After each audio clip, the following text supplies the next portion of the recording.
Good morning बेटा। सो बेटा कल आपां लॉ ऑफ डिमांड किया, ठीक है। थोड़ा जिहा रिकॉल करा दिंदे आ तुहानूं।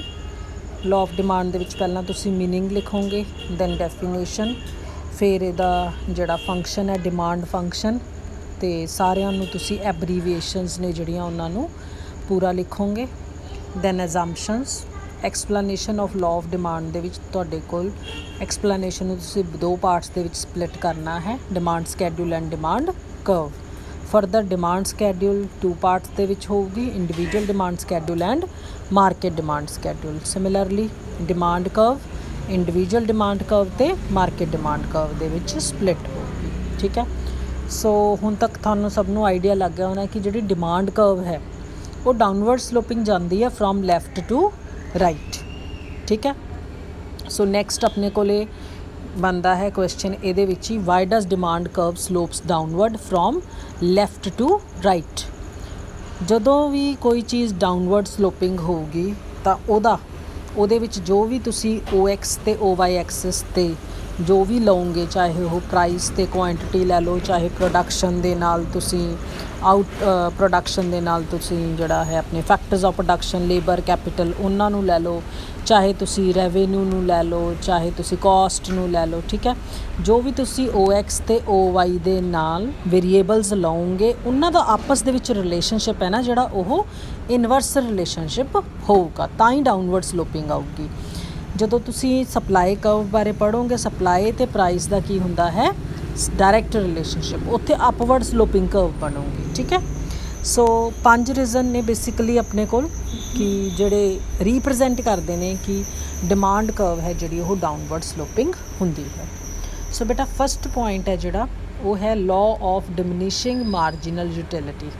ਇਹਦੇ ਵਿੱਚ ਜਿੰਨੇ ਤਿੰਨੋਂ ਵਰਡਸ ਜਿਹੜੇ ਲਿਖੇ ਹੋਏ ਨੇ, ਡਿਮਿਨਿਸ਼ਿੰਗ, ਮਾਰਜਨਲ ਤੇ ਯੂਟਿਲਿਟੀ, ਇਹਨਾਂ ਤਿੰਨਾਂ ਦਾ ਆਪਣਾ ਅਲੱਗ ਮੀਨਿੰਗ ਹੈ।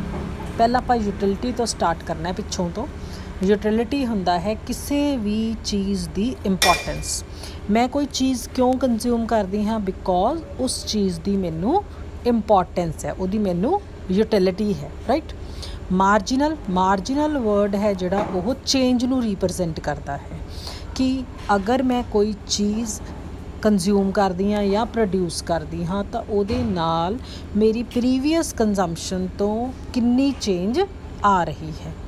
डिमिनिशिंग का मतलब है कि जिवें जिवें मैं कोई चीज़ बाय करती जानी हाँ उदा हर एक एडिशनल यूनिट तो मेरी जिहड़ी यूटिलिटी है वो रिड्यूस होई जाती है।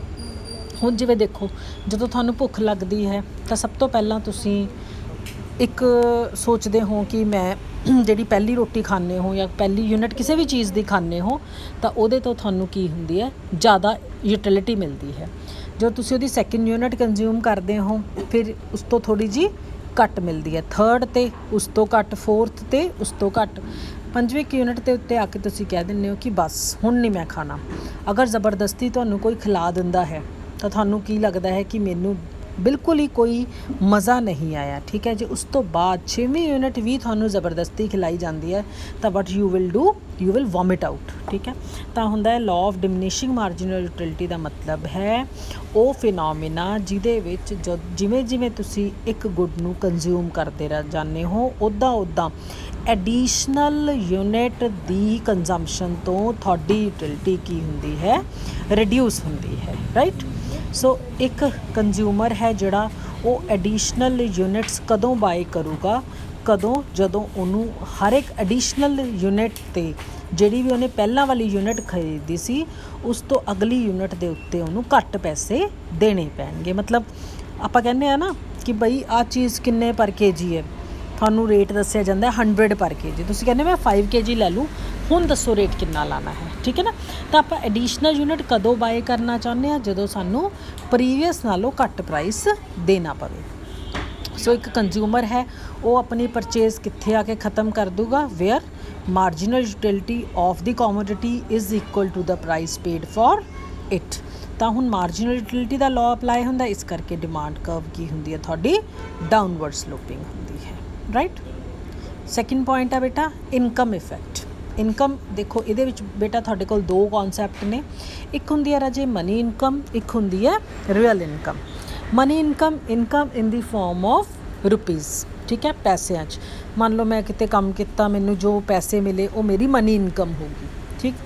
ਰੀਅਲ ਇਨਕਮ ਹੁੰਦੀ ਹੈ ਉਸ ਮਨੀ ਇਨਕਮ ਦੇ ਨਾਲ ਤੁਸੀਂ ਕਿੰਨੀਆਂ ਚੀਜ਼ਾਂ ਬਾਏ ਕਰ ਰਹੇ ਹੋ। ਮੀਨਸ ਰੀਅਲ ਇਨਕਮ ਹੈ ਜਿਹੜੀ ਉਹ ਤੁਹਾਡੀ ਇਨ terms of goods and services measure ਕੀਤੀ ਜਾਂਦੀ ਹੈ। ਹੁਣ ਦੇਖੋ ਆਪਾਂ ਐਗਜ਼ੈਂਪਲੀਫਾਈ ਕਰਦੇ ਹਾਂ ਇਸ ਚੀਜ਼ ਨੂੰ।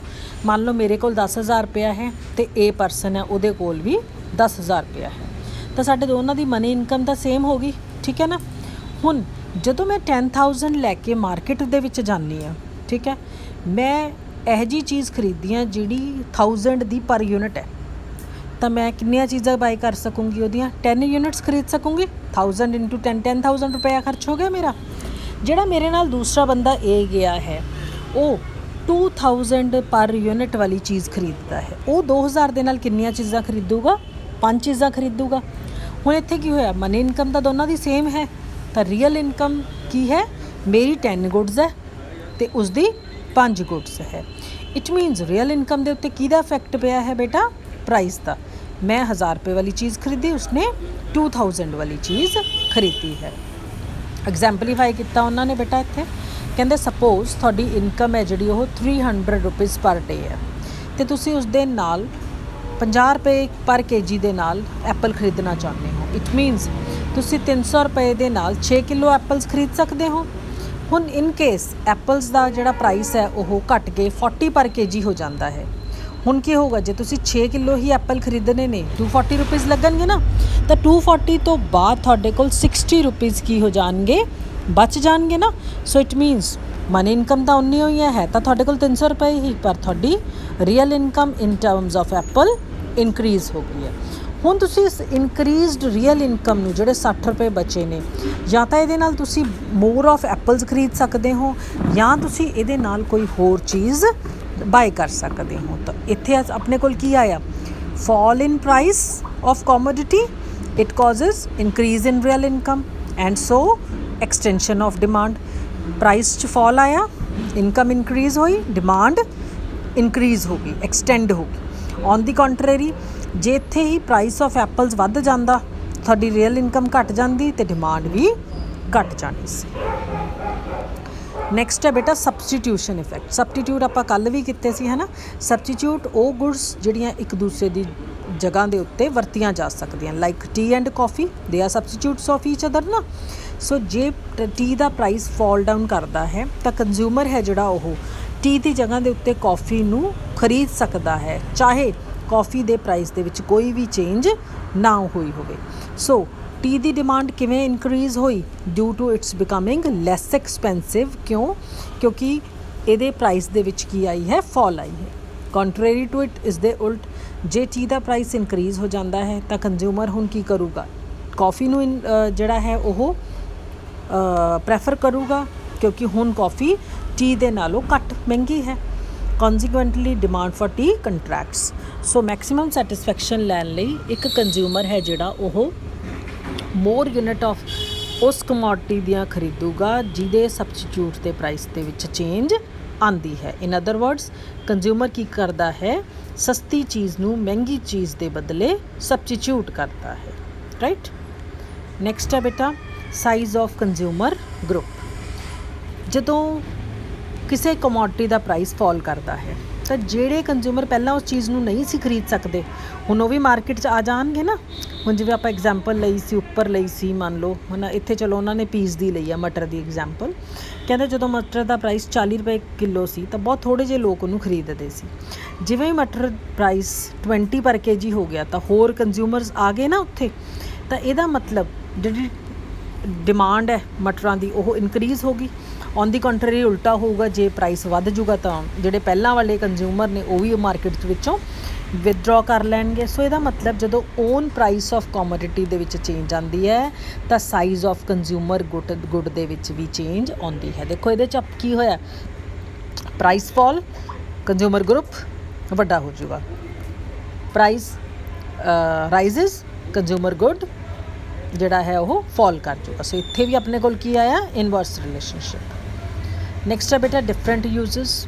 ਕੁਛ ਇੱਕ ਚੀਜ਼ਾਂ ਹੁੰਦੀਆਂ ਨੇ ਜਿਨ੍ਹਾਂ ਦੇ ਮੋਰ ਦੈਨ ਵਨ ਯੂਜ਼ ਹੁੰਦੇ ਨੇ, ਲਾਈਕ ਮਿਲਕ, ਮਿਲਕ ਨੂੰ ਤੁਸੀਂ ਡਰਿੰਕਿੰਗ ਵਾਸਤੇ ਯੂਜ਼ ਕਰ ਸਕਦੇ ਹੋ, ਟੀ ਬਣਾ ਸਕਦੇ ਹੋ, ਕਰਡ ਬਣਾ ਸਕਦੇ ਹੋ, ਚੀਜ਼ ਬਣਾ ਸਕਦੇ ਹੋ, ਖੀਰ ਬਣਾ ਸਕਦੇ ਹੋ। ਜਦੋਂ ਮਿਲਕ ਬਹੁਤ ਹਾਈ ਪ੍ਰਾਈਸ ਦੇ ਉੱਤੇ ਹੁੰਦਾ ਹੈ ਉਸ ਟਾਈਮ ਦੇ ਉੱਤੇ ਇੰਡੀਵਿਜੂਅਲਸ ਉਹਨੂੰ ਸਿਰਫ ਡਰਿੰਕਿੰਗ ਵਾਸਤੇ ਯੂਜ਼ ਕਰਦੇ ਨੇ, ਠੀਕ ਹੈ। ਜਦੋਂ ਉਹਦਾ ਪ੍ਰਾਈਸ ਘਟ ਜਾਂਦਾ ਹੈ ਤਾਂ ਉਹ ਉਹਦੇ ਨਾਲ ਦਹੀਂ ਵੀ ਬਣਾ ਸਕਦੇ ਨੇ, ਚੀਜ਼ ਵੀ ਬਣਾ ਸਕਦੇ ਨੇ। ਸੋ ਉਹ ਕਮੋਡਿਟੀਜ਼ ਜਿਨ੍ਹਾਂ ਦੇ ਆਲਟਰਨੇਟਿਵ ਯੂਜ਼ਸ ਹੁੰਦੇ ਨੇ, ਜਦੋਂ ਉਹਨਾਂ ਦੀ ਪ੍ਰਾਈਸ ਵਿੱਚ ਫਾਲ ਆਉਂਦੀ ਹੈ ਤਾਂ ਉਹਨਾਂ ਦੇ ਜਿਹੜੇ ਡਿਮਾਂਡ ਹੈ ਉਹਦੇ ਵਿੱਚ ਇਨਕਰੀਜ਼ ਆਉਂਦੀ ਹੈ, ਠੀਕ ਹੈ। ਸੋ ਬੇਟਾ 5 ਪੁਆਇੰਟ ਨੇ ਤੁਹਾਡੇ ਕੋਲ। Why does demand curve slopes downward to the right. 5 ਦੇ 5 ਪੁਆਇੰਟ ਹੀ ਤੁਸੀਂ ਕੀ ਕਰਨੇ ਹੈ, ਇਹ ਲਰਨ ਕਰਨੇ ਨੇ, ਠੀਕ ਹੈ। ਸੋ ਤੁਹਾਡੇ ਕੋਲ ਬੱਚੇ ਹੋਮਵਰਕ ਹੈ ਹੁਣ। You are having 2 of Saturday and Sunday. ਹੁਣ ਆਪਣੀ ਮੰਡੇ ਕਲਾਸ ਲੱਗਣੀ ਹੈ ਤਾਂ ਸੈਟਰਡੇ ਐਂਡ ਸੰਡੇ ਤੱਕ ਤੁਸੀਂ ਇਹ ਸਾਰਾ ਜਿਹੜਾ ਟੌਪਿਕ ਹੈ ਇਹਨੂੰ ਰਾਈਟ ਅਪ ਕਰਨਾ ਹੈ, ਲਰਨ ਕਰਨਾ ਹੈ। ਸੰਡੇ ਇਵਨਿੰਗ ਤੱਕ ਤੁਸੀਂ ਮੈਨੂੰ ਇਹ ਲਿਖ ਕੇ ਸਬਮਿਟ ਕਰਨਾ ਹੈ, ਠੀਕ ਹੈ। ਹਰ ਇੱਕ ਬੱਚੇ ਦੇ ਨੇ ਇਸ ਨੂੰ ਪ੍ਰੋਪਰ ਤਰੀਕੇ ਦੇ ਨਾਲ ਲਿਖ ਕੇ you have to submit me, ਠੀਕ ਹੈ ਬੇਟਾ। So bye bye for now, happy learning.